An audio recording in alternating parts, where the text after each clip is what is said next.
Doing great. Doing great.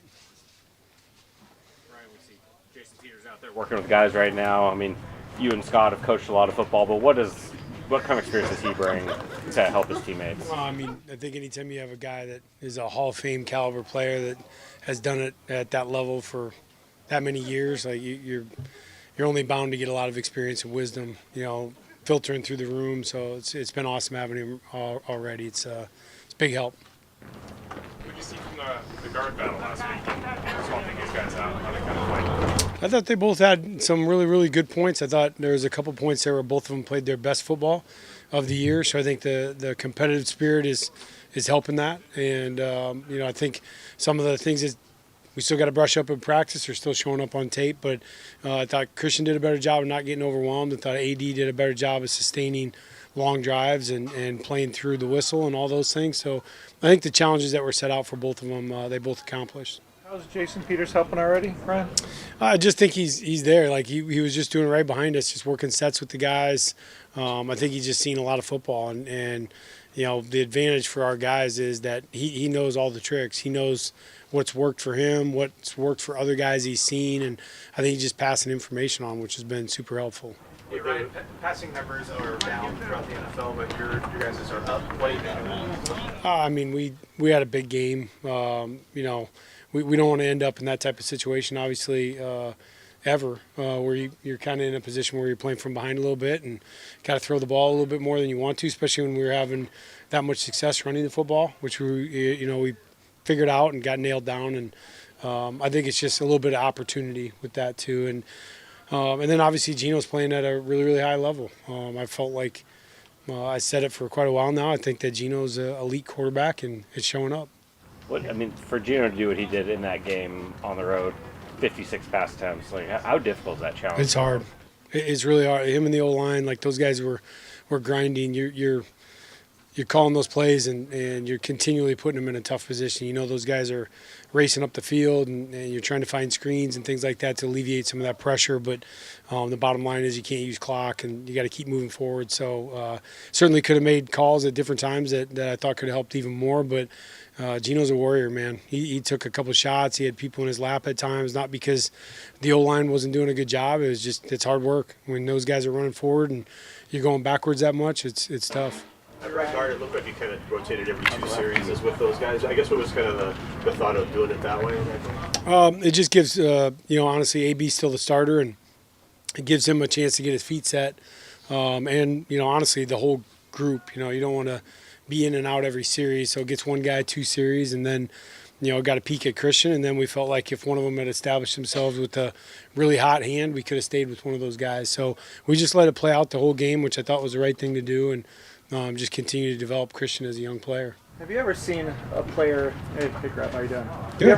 Have you ever seen a player like double flip over a defender the way that K9 did? And how is his athletic profile like a little bit different from guys that you've had in the past? I've never seen an athletic profile like that. He's I really didn't see it till I got on the plane and I was watching film grading it, and somebody had pointed it out and I started watching. I was like, wow, he was not down. That was amazing. So I think, I had texted a couple of friends of mine that were wrestlers back in Iowa that said this guy's a wrestler. Like, you see the balance and the strength and the power, and Ken, he's special, man. He's growing every day. He's getting better, and it's scary what his top end's looking like. Do you feel like your offense, your system fits him in terms of his skill set and how it maximizes what he brings to the table?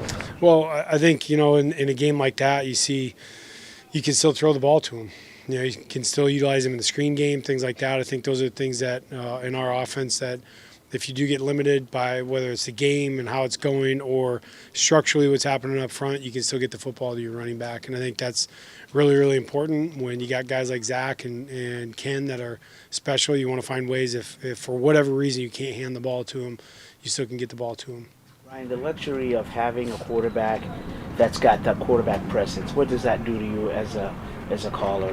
Well, it brings confidence to the unit. And I think that's first and foremost is when the guys are out there and they're hearing the calls and they're getting themselves dialed back in. They hear Geno, even how he talks, and when he says the call, it sounds like good things are about to happen. And I just think it's so important, and he can redirect the ship when it's not going right.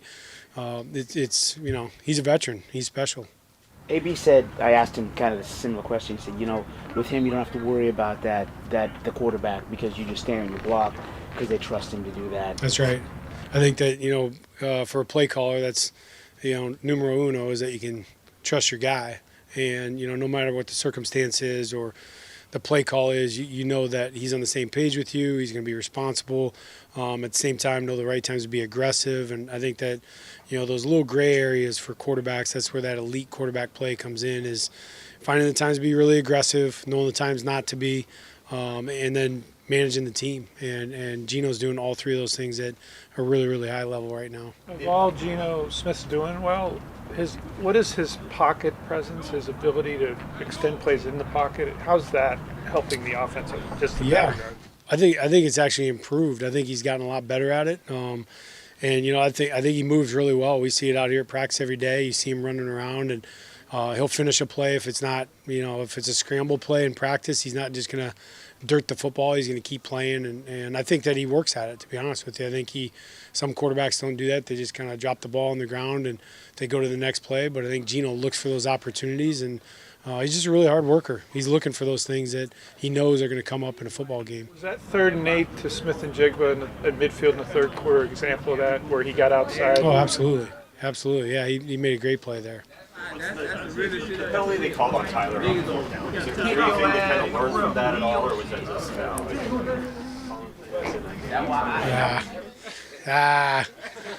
I'm going to use Raheem Morris's line. I like my money. I'm not saying anything.